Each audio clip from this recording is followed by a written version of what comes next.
अस्सलाम वालेकुम। Drama serial मोहरा जो कि बहुत ही इंटेंस और दिलचस्प होता जा रहा है, जो इस बात से बिल्कुल वाकिफ है कि जिस दिन हमजा को इसकी सच्चाई का पता चला वो उसको छोड़कर चला जाएगा। इसलिए रात को जब वो नमाज पढ़ रही होती है और रो रही होती है, उसके रोने की आवाज़ हमजा के कानों तक जाती है और वो उसके पास आकर बैठ जाता है और कहता है तुम क्यों रो रही हो।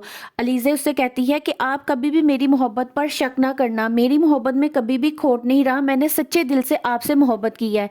जिस पर हमजा उसको तसल्ली देता है और कहता है इस बात पर मैं कभी भी शक नहीं कर सकता, मुझे 100% श्योरिटी है। अरमीन बेगम जो इस बात को जानकर बहुत परेशान होती है कि सिकंदर के फार्म हाउस की तलाशी ली जा रही है, क्योंकि उन्होंने ही आमिर की लाश को वहां पर छुपाया होता है और सिकंदर इस बात से बिल्कुल अनजान होता है। रात को जब वो परेशानी के आलम में इधर उधर टहल रही होती हैं, सिकंदर उनको देखता है, उनके पास आता है तो कहती हैं कि पुलिस को वहां पर तलाशी नहीं लेनी चाहिए। सिकंदर उनसे पूछता है आखिर मोम आपको परेशानी किस बात की है। वो उसको बताती हैं कि मैंने ही सब कुछ ये किया है और मैंने उसकी डेड बॉडी को उधर छुपाया है। जब वो ये बात कर रही होती हैं तो हमदानी साहब उनकी बातें सुन लेते हैं। ये भी कहती है कि मुझे नहीं मालूम था, मैंने उसको थोड़ी सी आग लगाने का कहा था, लेकिन मुझे नहीं मालूम था कि आग इतनी ज्यादा भड़क जाएगी कि इतना बड़ा हमें नुकसान हो जाएगा।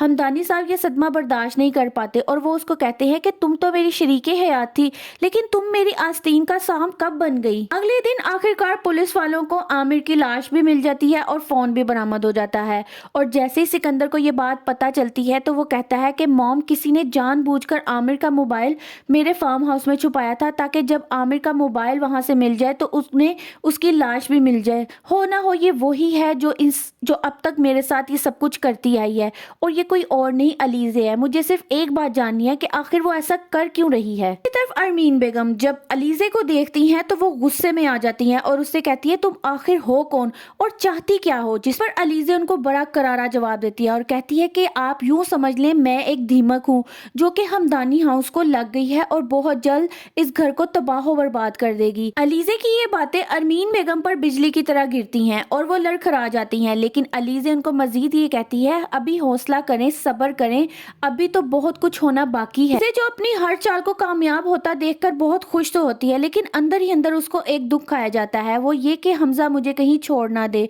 वो हमजा से सच्चे दिल से मोहब्बत करती है और वो ये भी नहीं चाहती कि हमजा उसकी मोहब्बत पर कोई भी शक करे, इसलिए वो बार बार हमजा को इसी बात की याद दहानी करवाती रहती है कि आप कभी भी मुझ पर शक ना करना, मैंने हमेशा आपसे सच्चे दिल से मोहब्बत की है, मेरी मोहब्बत में कोई खोट नहीं है। अरमीन बेगम का ये सच जानकर हमदानी साहब बिल्कुल टूट कर रह जाते हैं। वो अरमीन बेगम को तलाक के कागजात भिजवा देते हैं, जिसको पढ़कर अरमीन बेगम के पैरों तले से जमीन निकल जाती है कि आखिर इतना सख्त फैसला हमदानी ने मेरे लिए कर दिया।